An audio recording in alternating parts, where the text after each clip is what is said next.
The Objectives Resolution was a resolution adopted by the Constituent Assembly of Pakistan on 12 March 1949. Prime Minister Liaquat Ali Khan had presented it in the Assembly on 7 March 1949.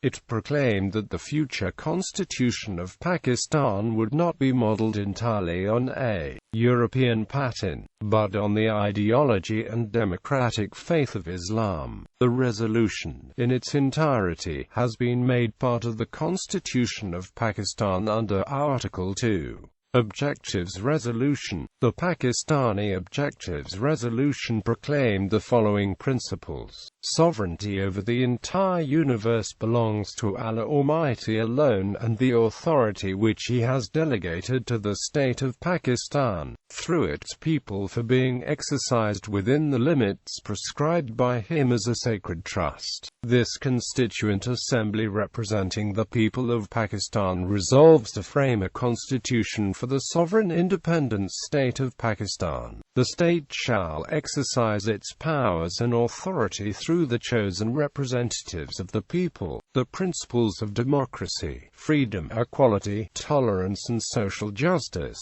as enunciated by Islam, shall be fully observed. The Muslims shall be enabled to order their lives in the individual and collective spheres in accordance with the teachings and requirements of Islam as set out in the Holy Quran and Sunnah. Adequate provision shall be made for the minorities to freely progress and practice the religions and develop the cultures. Pakistan shall be a federation and its constituent units will be autonomous. Fundamental rights shall be guaranteed. They include equality of status, of opportunity and before law, social, economic and political justice, and freedom of thought, expression, belief, faith, worship and association, subject to law and public morality. Adequate provisions shall be made to safeguard the legitimate interests of minorities and backward and oppressed classes. The independence of the judiciary shall be fully secured. The integrity of the territories of the Federation, its independence and all its rights, including its sovereign rights on land, sea and air, shall be safeguarded. The people of Pakistan may prosper and attain the rightful and honored place among the nations of the world and make the full contribution towards international peace and progress and happiness of humanity.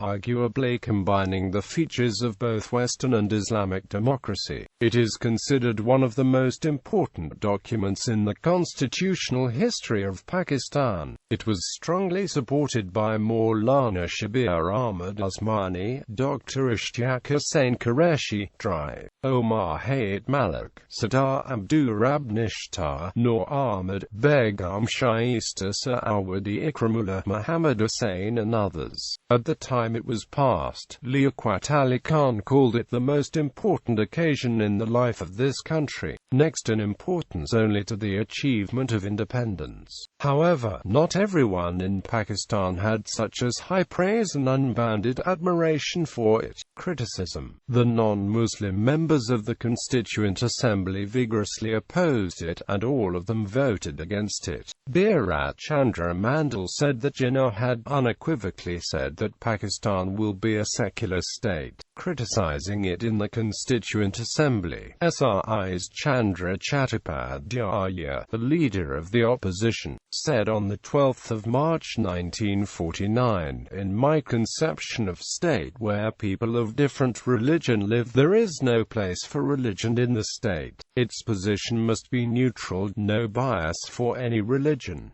If necessary, it should help all the religions equally. No question of concession or tolerance to any religion. It smacks of inferiority complex. The state must respect all religions. No smiling face for one and askance look to the other. The state religion is a dangerous principle. Previous instances are sufficient to warn us not to repeat the blunder. We know people were burnt alive in the name of religion. Therefore, my conception is that the sovereignty must rest with the people and not with anybody else." Words equal rights as enunciated by Islam. I do not use any other word, a camouflage. It is only a hoax to us, the non-Muslims. There cannot be equal rights as enunciated by Islam. It goes without saying that by introducing the religious question, the differences between the majority and the minority are being perpetuated. For how long, nobody knows. And, as apprehended by us, the difficulty of interpretation has already arisen. The accepted principle is that the majority, by the fair treatment, must create confidence in the minority, whereas the honorable mover of the resolution promises respect, in place of charity or sufferance for the minority community. The Deputy Minister, Dr. Qureshi, advises the minority to win the goodwill of the majority by the behavior in the House of the legislature. Also, we find that, while the Prime Minister keeps perfectly to his dictum, others cannot brook that the opposition should function in the spirit of opposition. The demand is that the opposition should remain submissive. That is Dr. Qureshi's way of thinking. The minorities must be grateful for all the benevolence they get and must never complain for the malevolence that may also be dealt out to them. That is his solution of the minority problem. Ayaz Amir, a prominent columnist and a former member of Pakistan's parliament, has criticized the Constituent Assembly for lavishing attention on this piece of rhetoric, which was of no practical benefit to anyone. Even Maulana Maududi, a big supporter of the resolution, was disappointed with the fact that it did not produce any positive results. According to him, it was such a rain which was neither preceded by gathering of clouds nor was it followed by vegetation.